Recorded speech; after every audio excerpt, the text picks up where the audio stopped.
Yeah, Wagwan people. Okay, so today I want to go on a little bit of a rant about movie spoilers, in particular, people who post movie spoilers without giving any kind of a warning. Because today I saw something which, I mean, to be honest, it did kind of annoy me, but maybe more so it perturbed me.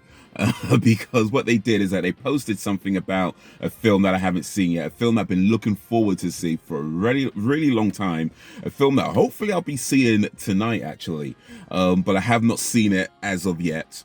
They posted something which pretty much confirmed a thing that previously I was able to just put under the rumor category. You know, it's going around as a rumor. People have been mentioning it as a rumor before, and I don't particularly like that too much either, by the way. Let me be clear on that fact. But at least was just a rumor. I could always be like, you know what? It's a rumor. It may or may not happen. I can still be somewhat surprised if indeed it happens or whatever in the movie. You know, it could be like that.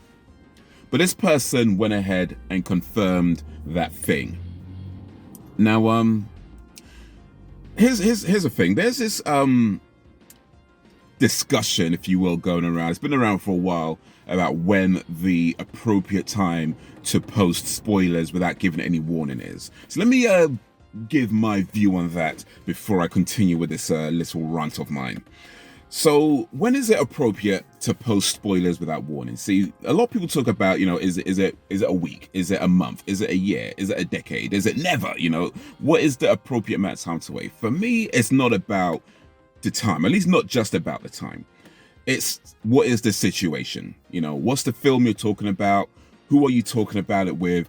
And how long has it been since this film's been out? For example, let's say Star Wars Episode 4. That was released in 1978, all right?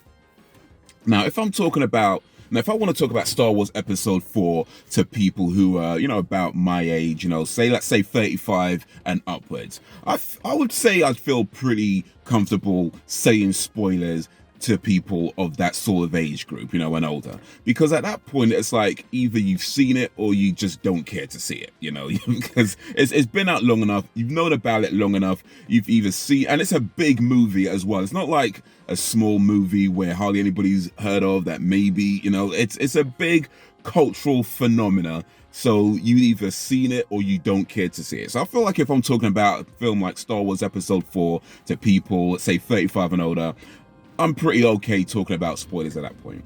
If, however, I'm talking about Star Wars Episode 4, if I want to talk about Star Wars Episode 4 to people who are maybe, I don't know, let's say 15, then I might be like, you know what? Let me give a spoiler warning because they might not have seen it. You know what I mean? They might have. They've probably heard of it, but they might not have actually seen a movie that came out in 1978. They've probably seen the more recent ones, but they might not have seen the old school Star Wars. So then it's like, yeah, maybe I should give a warning just in case. Or let's say another circumstance, if I'm talking about a film that wasn't so popular that came out in the 70s to people who are, you know, sort of my age and older, then yeah, I'd give a warning because it wasn't that popular a film. You know, it might have been seen, might have had its following, but not everyone would have seen it. It wasn't a cultural phenomenon that, say, Star Wars was. So a film like that, I'd say you'd want to give a warning because it's reasonable that people might not have seen it, even though it has been out a while. So yeah, what is the film? Who are you talking to? How long it's been? You know, what's the situation? That's how I'd go about when is it okay to talk spoilers, that sort of thing. That being said, now you may disagree, you may agree, but that being said, I think we can all agree that when a film hasn't been out a week, it's not even been a week, okay? Not even a week, and you are already posting a spoiler in the very first line of your Twitter post. Come on, man. Come on. That is not okay.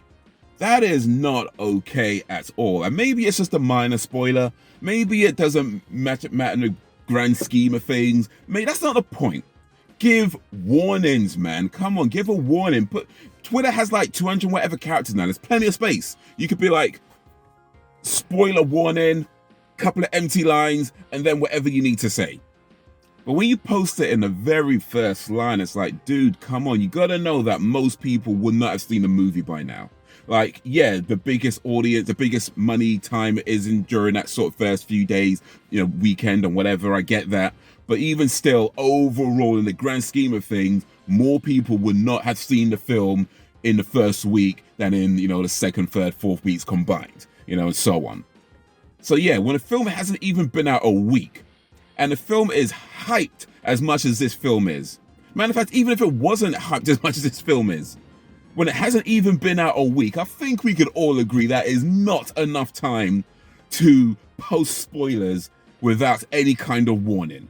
That is not okay. And yes, I know I'm talking first world problems. There are far more egregious things happening in the world than movies being spoiled or potentially spoiled on Twitter. I know that. But even still, it's my channel and I'll cry if I want to, okay?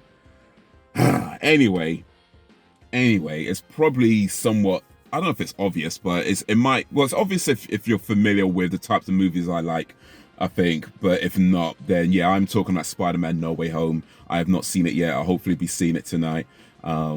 And yeah, I've been looking forward to that movie for a long time. I rewatched the previous Spider-Man movies, all the Spider-Man movies, like, you know, from Tobey Maguire to Andrew Garfield to, you know, the couple of Tom Holland ones. You know, I rewatched all the Spider-Man movies just to like have them all fresh in my mind, you know. And yeah, I'm really looking forward to seeing this film. The way Far From Home ended, I'm looking forward to how they combat that, or how they tackle that.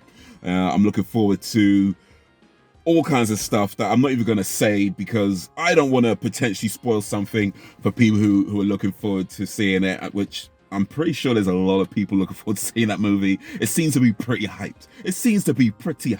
I mean, I avoided all kinds of trailers.